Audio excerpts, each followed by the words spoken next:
حضرت سیدنا صدیق اکبر نے جب پہلا خطبہ دیا تو کوئی بہت بڑا دعویٰ نہیں کیا کہ میں ایسے کر دوں گا، ایسے کر دوں گا، ایسے کر دوں گا، دعویٰ نہیں کیا، بلکہ آپ نے پہلا جملہ ارشاد فرمایا۔ آپ فرمانے لگے، لوگوں میں تمہارا امیر بنایا گیا ہوں اور میں تم ہی میں سے ہوں۔ میں کیا ہوں؟ بولیے سارے، تمہارا امیر بنایا گیا ہوں۔ اور فرمایا، لوگوں میں تمہارا امیر ہوں، لوگوں میں تمہارا امیر ہوں اور تم ہی میں سے ہوں۔ اب اگلا جملہ سنیے۔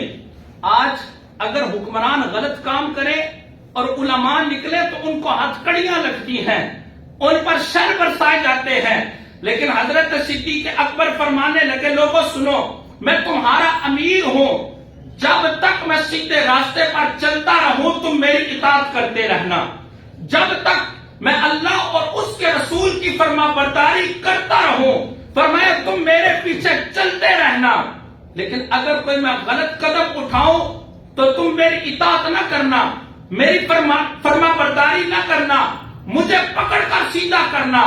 اب حضرت سیدنا صدیق اکبر نے اپنا پہلا جو خطبہ دیا، اتنا کمال کا خطبہ دیا، محدثین کہتے ہیں کہ اتنا جامع خطبہ پھر آج تک ہم نے سنا نہیں۔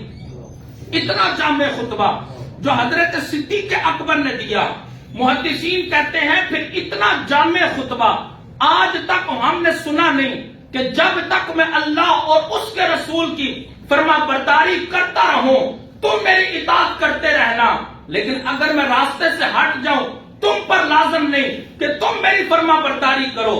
اب آپ مجھے ایمان سے بتائیے، ہونا تو یہ چاہیے تھا، یہ مسلمانوں کا ملک ہے، ہمارے ایوانوں کے اندر، پارلیمنٹ کے اندر، ایوان صدر کے اندر، وزیر اعظم ہاؤس کے اندر اس خطبے کو لٹکایا جانا چاہیے تھا کہ نہیں لٹکایا جانا چاہیے تھا؟ کیا اس پر عمل درآمد ہونا چاہیے تھا یا نہیں ہونا چاہیے تھا؟ آپ نے فرمایا، لوگوں جب تک میں اللہ اور اس کے رسول کی اطاعت کرتا رہوں۔ اور پھر دیکھیے، حضرت سیدنا فاروق اعظم رضی اللہ تعالی عنہ کہتے ہیں، خلافت پر بیٹھے ہیں اور دوسرا دن ہے کہ کپڑوں کی گٹھڑی اپنے کندھوں پر رکھتے ہیں، بازار کی طرف نکلتے ہیں، حضرت فاروق اعظم راستے میں ملتے ہیں، ایسے ہوتے ہیں حکمران۔ حضرت فاروق اعظم راستے میں ملتے ہیں، پوچھتے ہیں امیر المؤمنین کدھر جا رہے ہیں؟ تو حضرت صدیق اکبر کہنے لگے، میں اپنے بچوں کے لیے دال روٹی کمانے کے لیے جا رہا ہوں۔ بیت المال پہ نظر نہیں رکھی، کہا بچوں کے لیے دال روٹی کمانے جا رہا ہوں۔ حضرت صدیق اکبر کہنے لگے، امور خلافت پھر کون دیکھے گا؟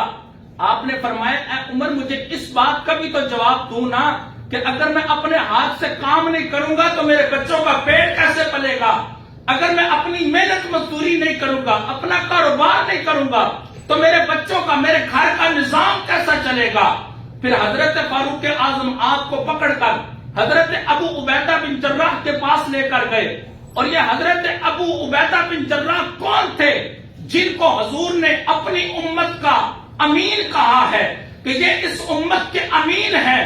حضرت ابو عبیدہ بن جراح نے مشورہ دیا، توجہ رکھیے، کہ کیوں نہ آپ کا وظیفہ مقرر کیا جائے۔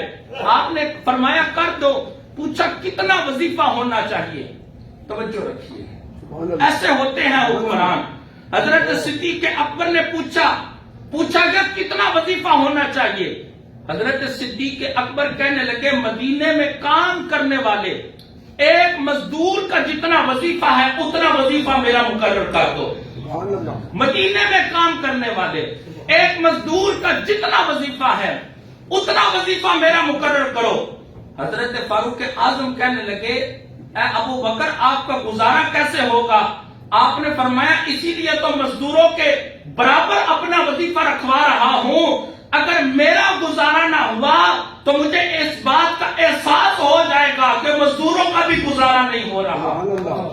آج کل کے حکمران 8-8 لاکھ تنخواہیں لے کر کہتے ہیں ہمارا گزارا نہیں ہو رہا، اور عوام سے کہتے ہیں کہ 20,000 میں مہینے میں اپنا گھر چلا لیں۔ ایسی بات ہے یا نہیں؟